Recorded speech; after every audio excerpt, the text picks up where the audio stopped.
Meus amigos, minhas amigas, meus irmãos, boa noite.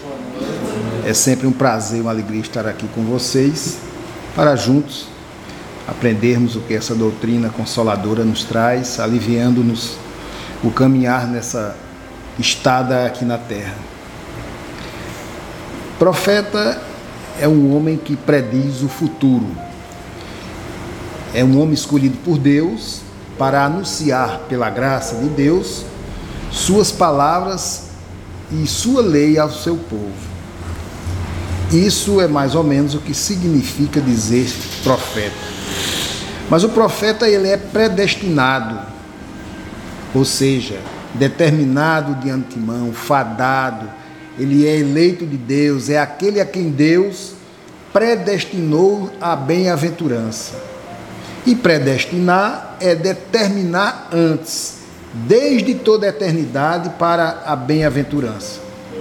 Então, mais ou menos é assim que se dá com a vinda de um profeta. Ele vem predestinado, predeterminado. E entre esses predeterminados, se nós formos lá no Antigo Testamento, nós vamos encontrar Moisés, Samuel, Davi, Elias, Isaías, Jeremias, Ezequiel, Daniel, Jonas, Rabacuque, Miqueias, Oséias, Joel, Malaquias e outros.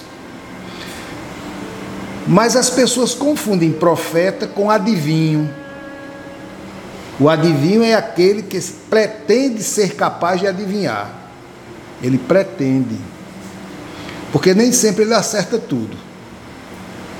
O profeta não, ele vem predeterminado. Ele vai receber a informação direta e repassá-la. Então, quando Jesus aqui esteve, ele esteve bem avisado antes, ou seja, Buda já falava em Cristo 400 anos antes da vinda dele, Sócrates e muitos outros já diziam que viria o Salvador do mundo, né, da terra. Na questão 624 do Livro dos Espíritos, Kardec perguntou: qual é o caráter do verdadeiro profeta? E os Espíritos responderam: o verdadeiro profeta é um homem de bem, inspirado por Deus. Podemos reconhecê-lo por suas palavras e por suas ações. Deus não se serve da boca do mentiroso para ensinar sua verdade. Se os que se dizem revestidos do poder divino revelam todos os sinais de semelhante missão, ou seja, se eles possuem no mais alto grau as virtudes cristãs e eternas, a caridade, o amor, a indulgência, a bondade que concilia todos os corações, e se, confirmando as palavras, lhe juntam os atos, então podereis dizer: estes são realmente enviados de Deus. Lembrar de um detalhe, que não são simplesmente as palavras que identificam o profeta, mas também suas obras, o seu proceder. Porque, como o título diz, muitos falsos cristos e falsos profetas virão. O próprio Jesus já aconselhava a termos cuidado, que muitos viriam em nome dele e fariam prodígios, inclusive curas, né? Por que não? Uma coisa é você fazer o bem com a intenção mais adiante. Não deixa de ser o bem, mas a minha intenção é maldosa. Então as pessoas às vezes não entendem e confundem.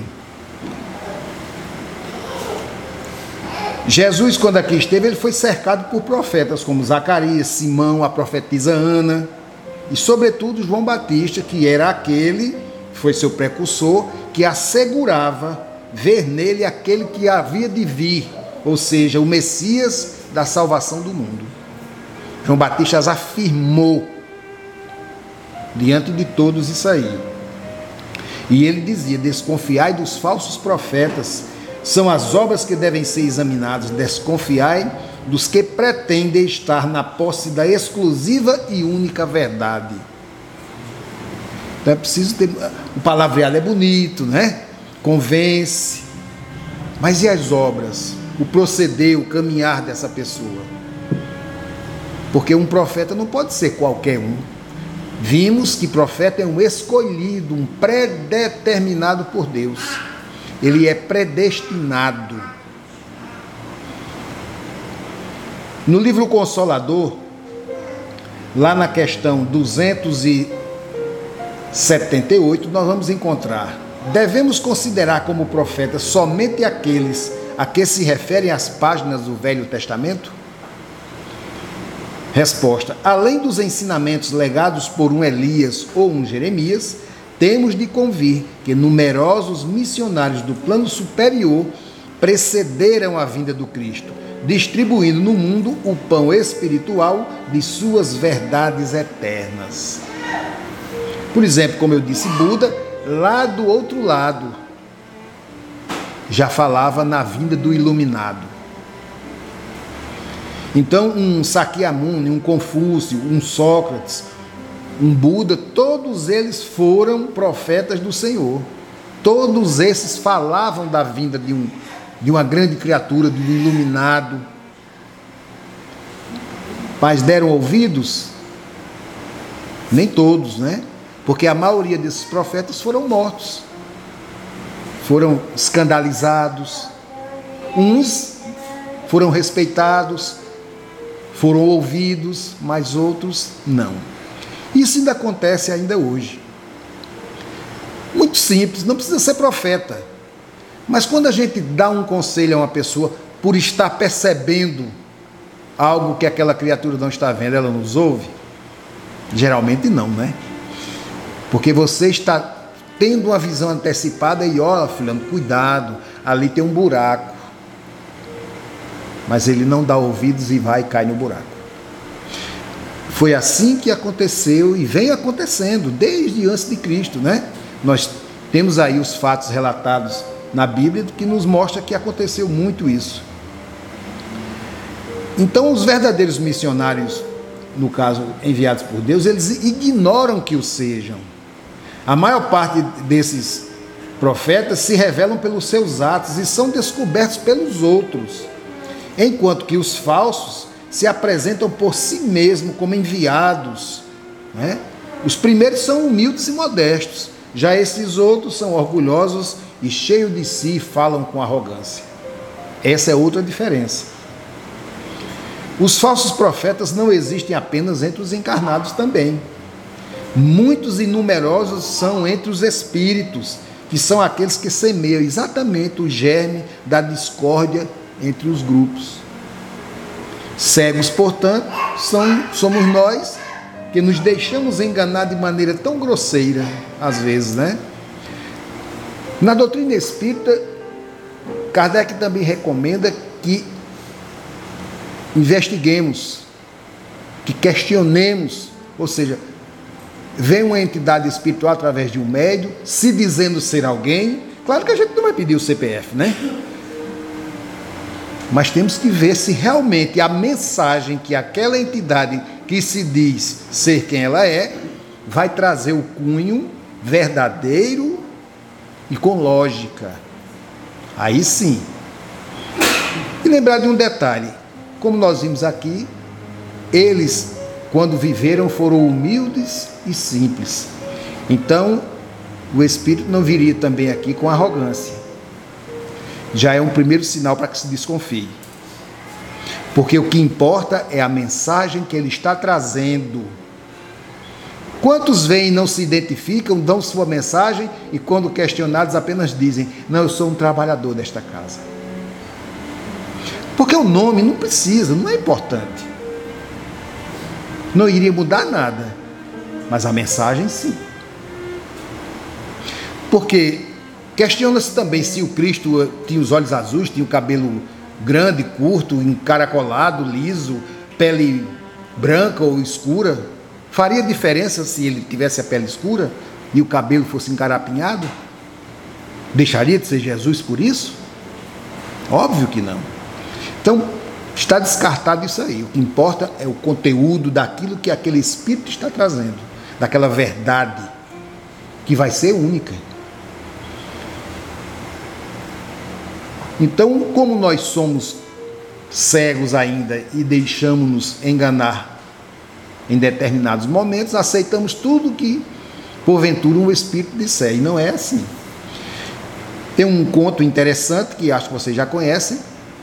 Tinha um cidadão que começou a perceber a presença de um espírito próximo a ele, e ele começou a vê-lo e conversar, era seu mentor. E aí ele começou a questionar o mentor com perguntas doutrinárias, né? Depois foi entrando para as questões pessoais, e depois foi tudo. Tudo ele perguntava ao mentor. Comprou um carro, um motorista recém-tirado da carteira, e aí andava na rua, qualquer dúvida num sinal, alguma coisa, olhava para o mentor dizia, vai que dá. E ele aí já arranjou um copiloto, né? Tudo ele olhava, vai que dá. Um dia vinham numa estrada, descendo uma ladeira, do outro lado outra ladeira, e no meio, lá embaixo, uma ponte. Mas a ponte era estreita e só passava um carro de cada vez. Do outro lado vinha um caminhão. Olhou para o mentor, vai que dá. E ele aí acelera. Quando vai se aproximando da ponte, olha de novo o copiloto, vai que dá. Quando ele entra na ponte, o caminhão entra também lá do outro lado. Ele olhou para o mentor disse, não vai dar não. Então, muitos de nós, às vezes, se empolgam porque é uma entidade espiritual, mas, na realidade, os espíritos, muitos são até mais ignorantes do que nós. Não necessariamente são todos sábios porque são espíritos. O que é que a doutrina nos diz? Que ao morrer eu continuo sendo eu mesmo. Vou levar o conhecimento que eu aprendi agora neste momento, que se somarão aos que eu já tenho aqui no meu arquivo espiritual, somente. Se eu me destacar aqui com inteligência, denotadamente uma pessoa que passa algo realmente verdadeiro, aí eu vou continuar sendo do outro lado. Mas o embusteiro aqui, o enganador, quando ele morre vira santo, o estelionatário, né? Ele vai continuar um bom conversador, né? Porque ele não vai perder tão fácil esse hábito, esse mau costume. Então, como espírito que ninguém está vendo, é muito fácil ele vir conversar, né? E convencer. Não precisamos também ser um Tomé, não é? Mas eu diria que bem próximo a ele, porque não basta somente ver para crer em muitos casos, né? Mas Jesus já dizia que feliz daquele que não vê, mas crê. Então, acreditar é isso, é depositar confiança naquilo em que eu acredito. Aí está denotadamente fincada a nossa fé. Porque eu só acredito porque eu tenho fé. Não é? Se você não acreditar, não vai servir para nada. Se você for a um médico, por exemplo, e você não acreditar muito naquele médico, não tiver fé, ele pode prescrever o remédio que for e você vai tomar e não vai fazer efeito. Então, isso é o que nos dá essa fortaleza, é a nossa fé, a nossa segurança. Então, ouvir, prestar atenção, ver se realmente aquilo cabe dentro do nosso contexto de vida, do que nós aprendemos, aí sim. Porque o velho ditado popular, se conselho fosse bom, não se dava, né? Se cobraria por ele. Lá no Evangelho segundo o Espiritismo, exatamente no capítulo 18, no item 3, diz assim: e respondendo Jesus lhes disse, vede, não vos engane alguém, porque virão muitos em meu nome, dizendo, eu sou o Cristo, e enganarão a muitos. E levantar-se-ão muitos falsos profetas, e enganarão a outros. E porquanto se multiplicará a iniquidade e se resfriará a caridade de muitos. Ou seja, muita gente vai deixar de acreditar. Não é? Vai ser enganado tantas vezes que vai terminar perdendo a fé. Mas aí tem um detalhe. Eu é que me deixo enganar, na realidade. Eu é que aceito. Por que Tomé era preferido de Jesus? Porque ele questionava. Era preto no branco. É tanto que quando Jesus retorna do túmulo, que vai até o encontro deles, ele olha para Tomé e diz: Tomé, vinde e coloca teu dedo nas minhas feridas para veres realmente que sou eu. Porque Jesus sabia que ele estava vendo, mas estava com o pé atrás. Então, nós que já temos um certo entendimento, é bom termos cuidado, né? Ouvir, analisar e aí sim, executar. No sentido evangélico, a palavra profeta tem uma significação mais ampla, aplicando-se a todo enviado de Deus com a missão de instruir os homens e de lhes revelar as coisas ocultas, os mistérios da vida espiritual. Então, a obra kardeciana, que não é de Kardec, ele apenas as escreveu, são mensagens dos Espíritos, trazidas e compiladas por Kardec. Kardec não deixou de ser aí também um enviado de Deus para fazer esta obra. Mas ele teve o apoio de milhares de médiuns em todo o mundo. Questionava a todos e recebia as respostas e aí fazia a análise e aí sim, chegava a uma conclusão. Porque o próprio Kardec diz que não confie nos espíritos. Questione. João Batista dizia: acreditai nos espíritos, mas vede se eles vêm de Deus. Veja, naquela época, né? Que as pessoas, como nós vimos no Velho Testamento, as pessoas falavam com os anjos no meio da rua, não era? Era muito comum as pessoas terem essas informações nesse nível. Nesse mesmo capítulo, lá na frente, no item 9, caracteres do verdadeiro profeta, nos diz: desconfiai dos falsos profetas.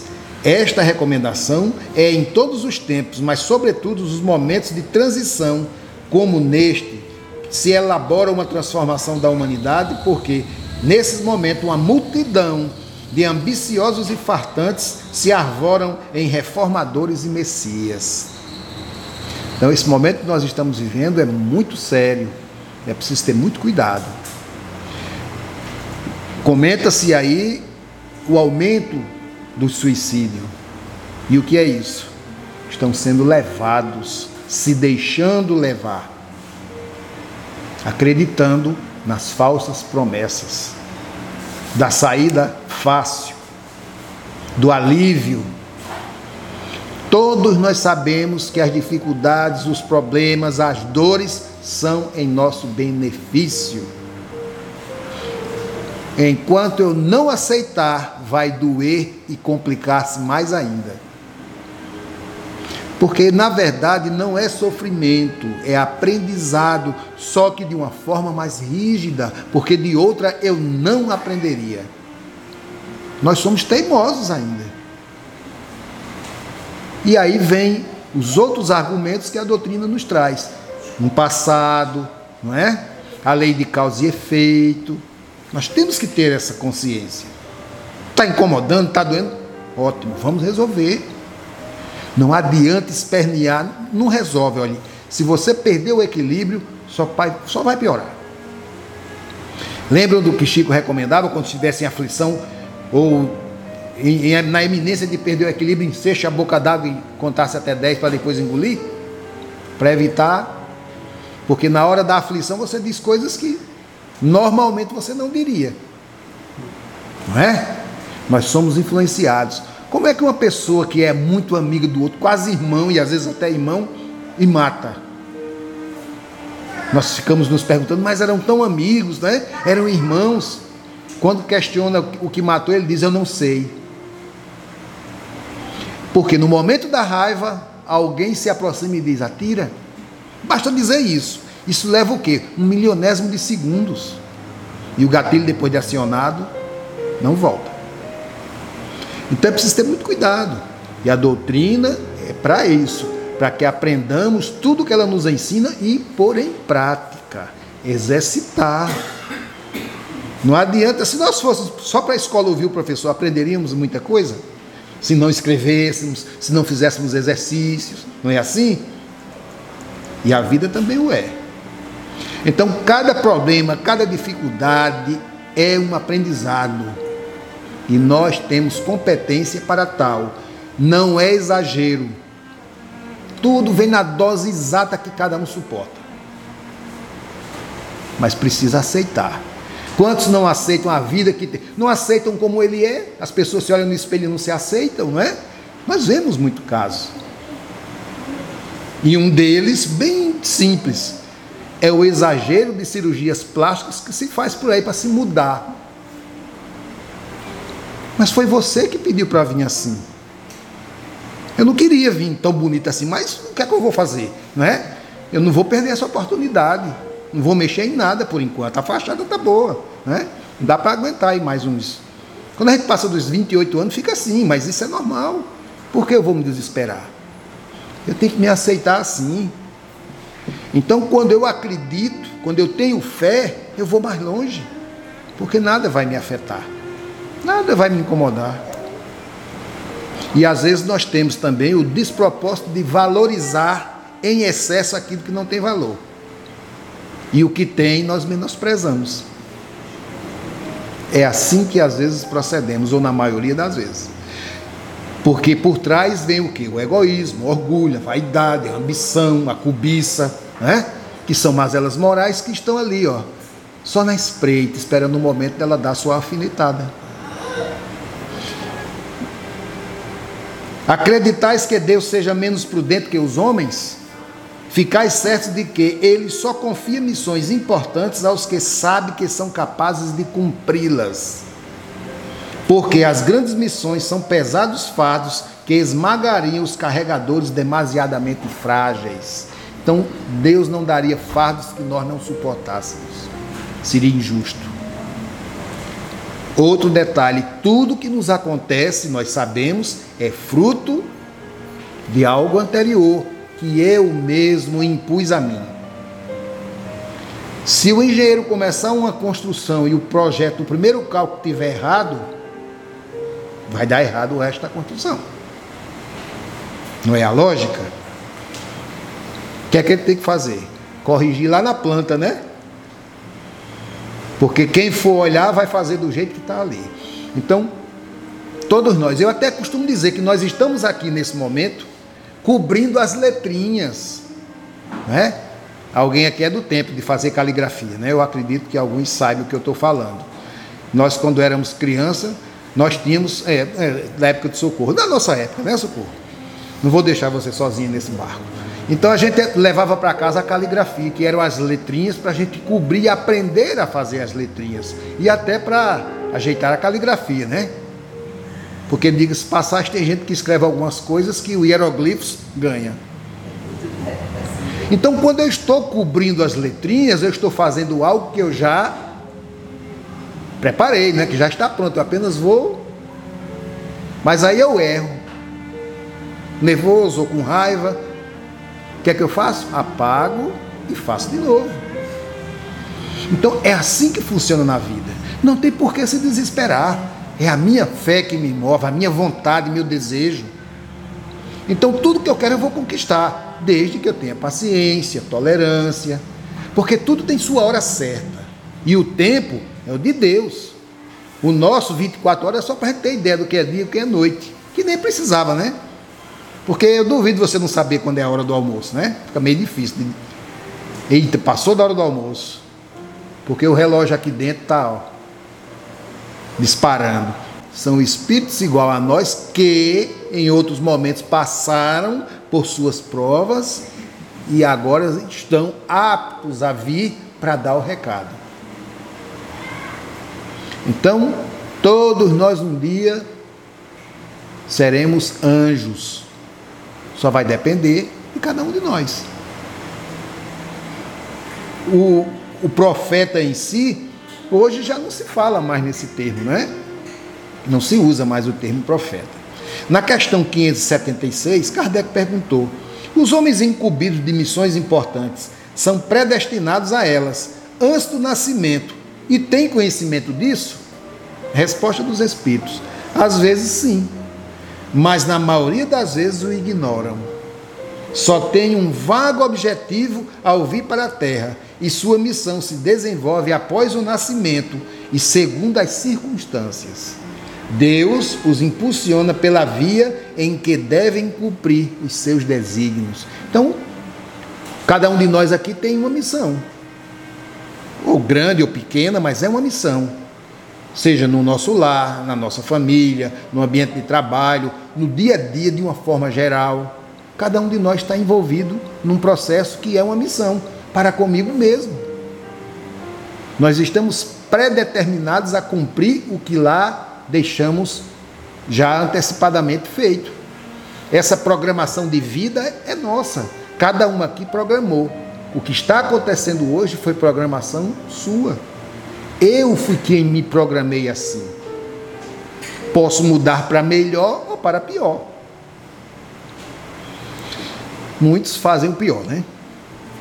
Porque fazer a coisa certa é difícil, né? É como fazer o bem, né? Ninguém tem tempo, ninguém pode.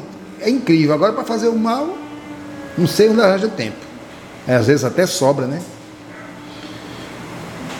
E aí nós vimos que, diante de todos esses que nós falamos, de todos esses espíritos, o primeiro que veio trazer a notícia foi Moisés. Porque antes de Moisés, passou pelo Egito José. Lembram da história, né? Foi José que levou todo o povo para o Egito. José morreu com 110 anos e depois toda a sua geração. Isso está lá no Êxodo, capítulo 1 até o 25. E aí nasce Moisés, predestinado. Não era egípcio, mas foi criado dentro do palácio. Vocês conhecem a história, né?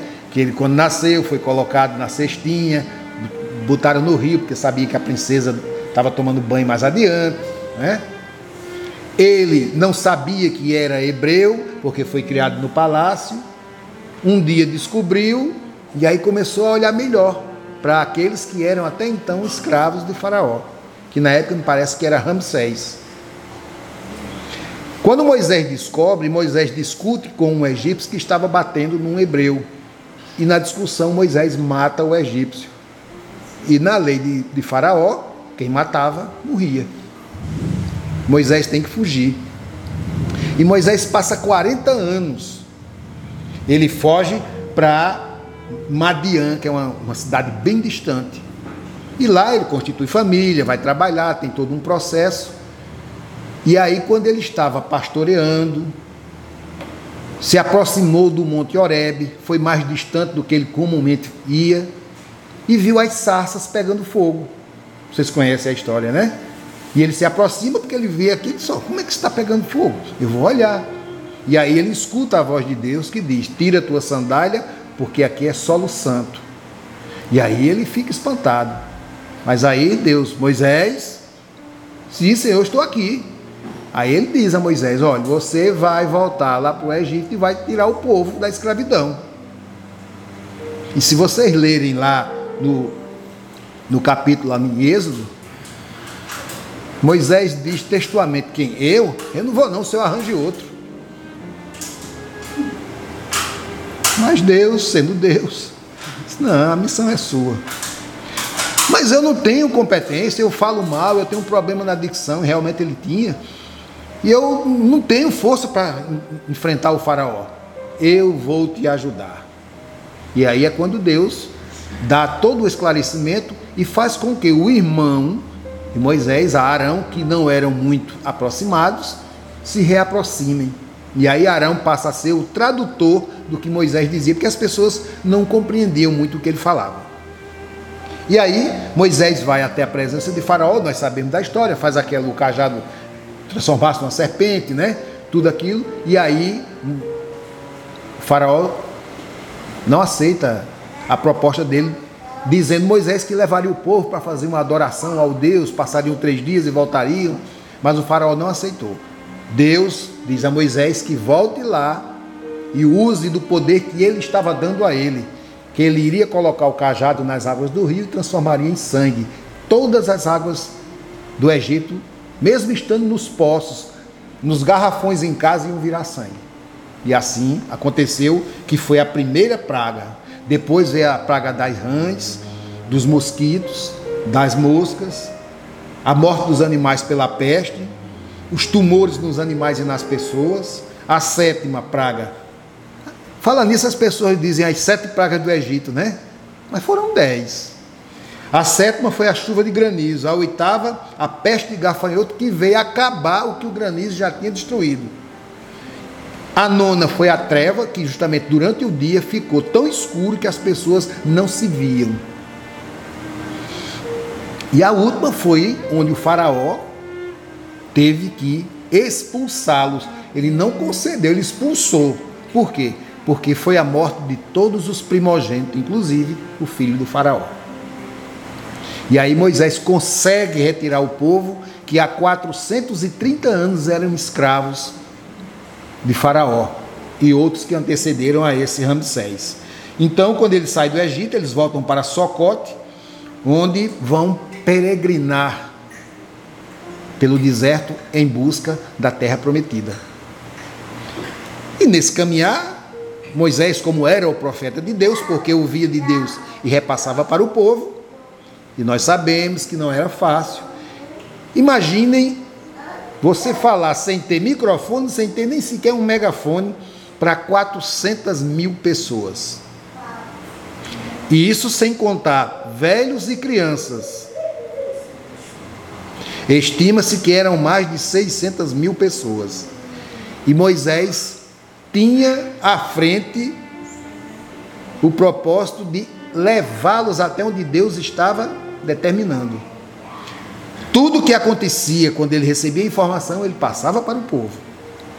Mas era muita gente, e aí eles, acostumados, mesmo sendo escravos, eles comiam na hora certa, tinham, um lugar para dormir, e lá eles estavam dormindo em barracas ao relento, e mal tinham o que comer, e reclamavam, mas sempre que reclamavam, Moisés ia até a presença de Deus, lá se ajoelhava lá num canto, e recebia as informações. Deus mandou as rolinhas, que comeram por não sei quantos dias, estavam com sede. Moisés vai lá e fura com o cajado a pedra e sai água cristalina.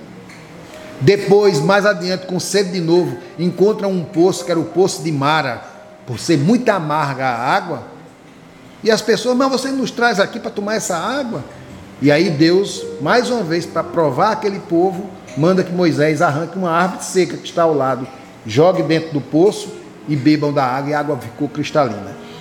Tudo isso mostrando àquele povo que, por serem escravos do Egito, aprenderam a adorar vários deuses. E a missão não só de profeta de Moisés era, acima de tudo, trazer àquele povo a razão da consciência da existência de um único Deus. Imaginem como era difícil. E aí é quando Deus repassa para Moisés justamente as tábuas com os 10 mandamentos, que a partir daquele momento iriam cumprir daquela forma. Moisés sobe o monte para receber as tábuas, passa lá 3 dias e 3 noites, e quando desce, encontra o povo fazendo uma festa, adorando a um bezerro de ouro.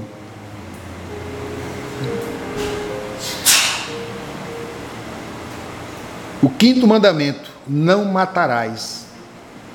Foram mortos mais de 3.000 naquele momento que Moisés viu aquela situação, e Moisés quebrou as tábuas. Vejam que ele perde o equilíbrio, mesmo sendo quem era, porque o povo não entendia, não aceitava. O povo queria o quê? A orgia, a farra. Moisés foi um dos maiores legisladores do mundo. Sozinho criou mais de 400 leis. Porque era confusão demais, Arenga de marido e mulher, de vizinho, ou um roubava o bicho do outro, ou matava. Imaginem o caos.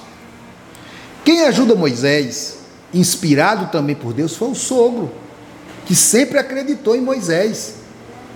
Que às vezes Moisés pensava em desistir, ele dizia: não, Deus confiou a ti. E dava uma força.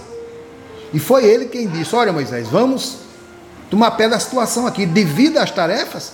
Ora, Moisés começava a atender as pessoas de 5 horas da manhã e ia até mais de meia-noite. Não dava conta da fila para resolver problemas picuinhas, como hoje ocorre. Vai numa delegacia para tu ver. O que chega de bobagem para um delegado resolver? Porque a vizinha pendurou o pano no muro da outra, é caso de polícia. Vocês sabem, né? A intolerância, a falta de fé, de respeito.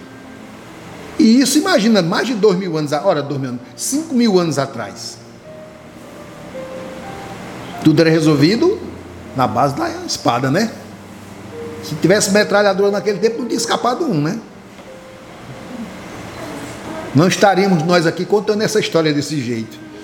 E quem sabe nós não estivemos lá, né? Então, nós percebemos que a missão do profeta não é só trazer a orientação, mas dar o exemplo também. E Moisés era pautado nisso. Ele era sério, disciplinador, mas tinha que ter pulso, porque o povo era um povo bruto, era um povo ainda violento. E as leis de Moisés eram bem rígidas. Não tinha outro acordo, não. Era aquilo que estava determinado. E ele começou a criar uma lei para cada situação. Então o sogro de Moisés aconselha a dividir as tarefas. E aí foram criadas as 12 tribos de Israel. A cada um deles foi dividido uma quantidade de pessoas que faziam parte justamente daquele grupo. E aquele era responsável por aquilo. Quando não resolvia, ele vinha até Moisés. Veja como facilitou, né? Começou aí a organização política, né? Cada um já tomava conta do seu povo e levava para o chefe a informação. Então, nós precisamos hoje mais dessa forma? Não, porque as coisas mudaram, as coisas evoluíram. Mas aí eu pergunto, o povo é o mesmo ainda? Parece que o povo não mudou, não é? Continuam fazendo as mesmas coisas, só que agora com tecnologia, não usa mais a espada, usa uma 12 ou um fuzil 762.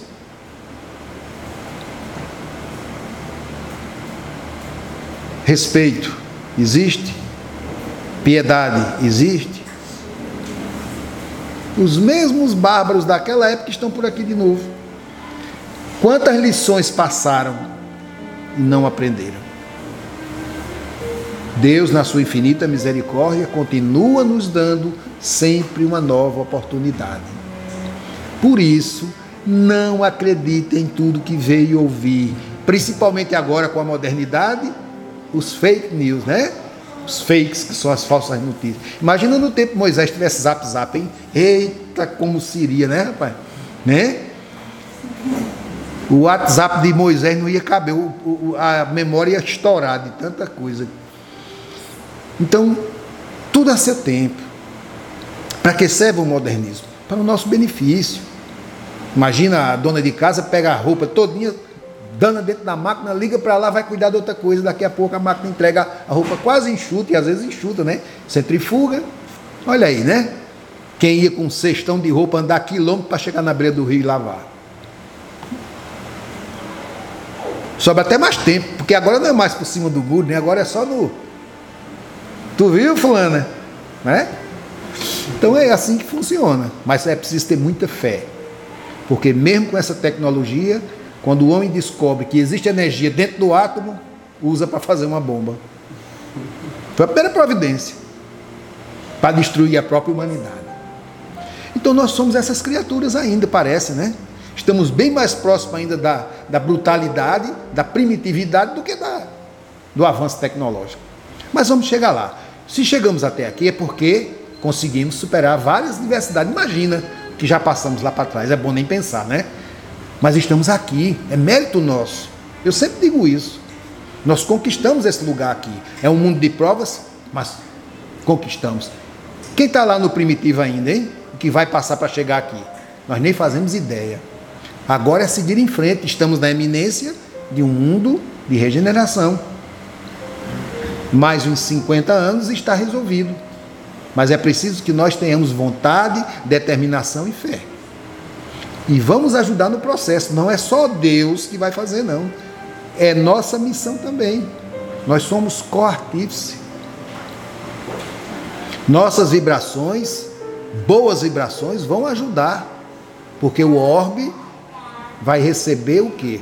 Bons fluidos. Uma simples raiva de cada um de nós manda para o espaço uma energia tão forte que a gente não tem ideia. E quando se manda uma boa, é 100 vezes mais potente do que a ruim. Mas a gente só manda a ruim. Reclama de tudo, nada está agradável. Ora, não viemos aqui a passeio, nem piquenique. Não. Nós sabemos por que estamos aqui. Quem lida na doutrina sabe por que veio, de onde veio e para onde vamos, né? Então, é botar os pés no chão, orar, aceitar, enfrentar. Enfrentar no bom sentido, não é degladiar, mas enfrentar as dificuldades, olhar de frente para ela. Não deixar o problema ser maior do que ele já é. Se sobrepor a ele. O problema é para ser resolvido, não é para se guardar. Não. É enfrentar. Está com a dor? Para que existe remédio? E antes que nem a anestesia existia, imagine, né? Hoje nós temos tudo ao nosso alcance. Está difícil, está ruim, mas está ruim para todos. Não pensem que vocês são exclusivos em dor e em sofrimento, não.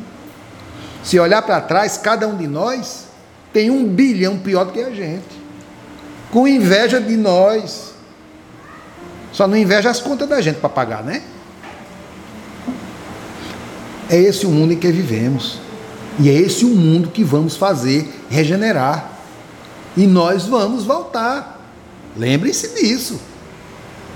Ou faz bem feito agora, ou então vai voltar para consertar. E talvez volte numa condição pior. Porque não aprendeu agora. Ou seja, acumulou dever, né? A professora passou e eu não fiz nada. Aí quando eu voltar, vou fazer os que eu não fiz e os que eu tenho que fazer. Então, acreditar em qualquer conversa não convém. Examina a procedência, quem está dizendo, não é?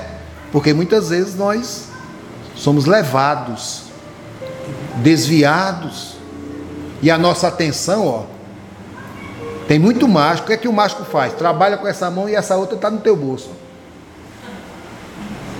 Não é? Porque eu estou olhando para essa. É assim que funciona. Está aí os exemplos. Então, Deus está no comando, Jesus está no controle, nós somos criaturas de Deus, temos competência para tal, não estamos aqui porque somos bonitinhos. O que é que nos falta? Seguir em frente, e vamos em frente. Não adianta fugir da realidade, nem tem necessidade. Um ambiente maravilhoso, um planeta lindo como esse, o que é que eu quero mais? Eu tenho que voltar para cá e eu vou brigar por isso. Meu lugarzinho ninguém toma não, viu? Eu vou voltar. Então nós podemos ter certeza de uma coisa, que Deus não nos desampara em momento algum. Nos tempos atuais nós temos o quê? Muitos que vão querer ser um Malaquias, um Isaías, né? Então desconfiai, portanto, dos falsos profetas, sobretudo numa época de renovação. Essa recomendação é fantástica. Nos tempos atuais nós temos o quê? Temos a bola de cristal, a carta de tarô e até pela internet, né? Você agora pela internet você já faz, a pessoa lhe atende lá e diz sua vida todinha.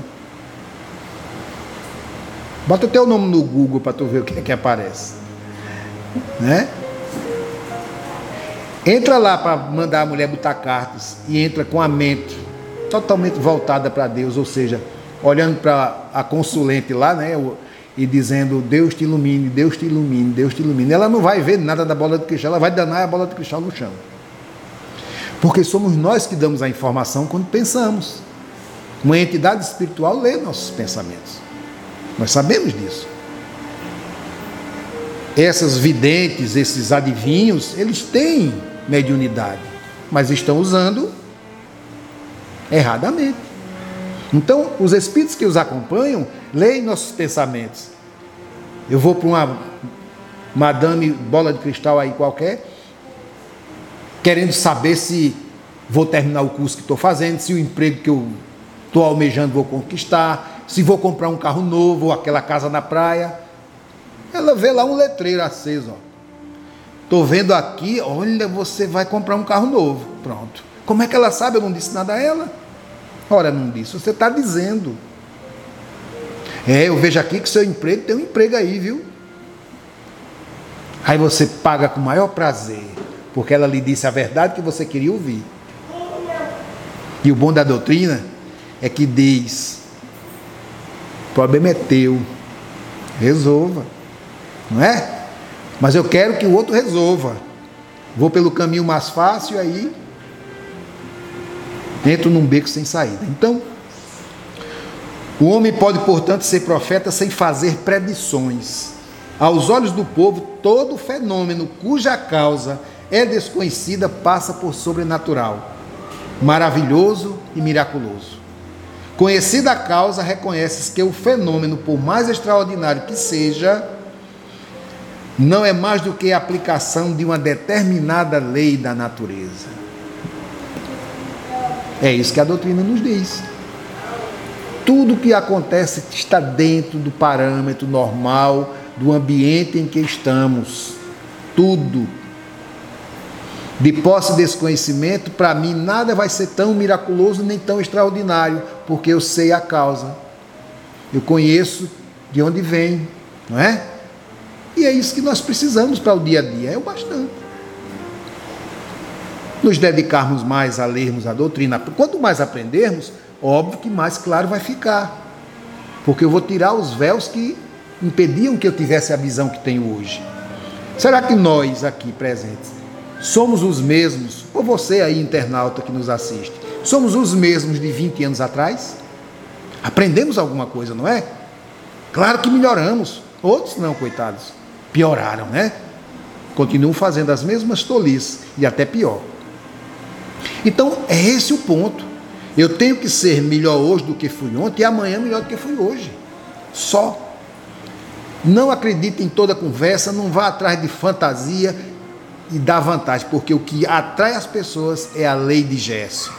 Todo mundo quer um lugar na fila melhor, né? Todo mundo sabe que vai morrer, desencarnar, mas ninguém quer trocar a senha com o outro, né? Ninguém quer tomar a vez. Então é assim que funciona. A doutrina está aí para nos esclarecer. Ela expõe, ela não impõe. Então, diante do que lemos, do que aprendemos, do que estamos vendo, exemplos aí 1000 diariamente, lições que nós estamos tomando conhecimento, basta prestar mais atenção. Não precisa alarde, não, calma. Percebam que a natureza está aí dando suas respostas. Um vulcãozinho ali, uma tisona acolá, né? Um tremor de terra ali, é a natureza. Ela está fazendo a parte dela, então vamos fazer a nossa. Se fizeram mal feito, problema deles. Não tenho que ter medo. Eu tenho para comigo mesmo a responsabilidade é comigo, não é com ninguém. Ninguém vai pagar pelos meus erros e nem eu pelo de ninguém. Tenhamos consciência disso. Vamos fazer a nossa parte, fazermos o melhor e o que puder, porque Joana de Ângeles disse que quando fazemos o que podemos, fizemos o melhor. Então, que nas nossas preces possamos ter a consciência de pedir por esses irmãos que cometem esses equívocos, pelos dirigentes das nações. Está se aproximando um segundo turno de eleição aí, vamos, cada um escolha da sua melhor maneira, como você acha que deve ser, sem briga, sem confusão, não precisa, não vale a pena. Não adianta se matar pelos outros. Se não der certo, lá na frente se muda, se troca. Nós temos esse poder. O povo está sendo consciente agora. Não é mais como na época de Moisés. Nós somos outros. Nós agora temos a nosso favor a inteligência e a compreensão. Então, paciência, fé em Deus, seguir em frente.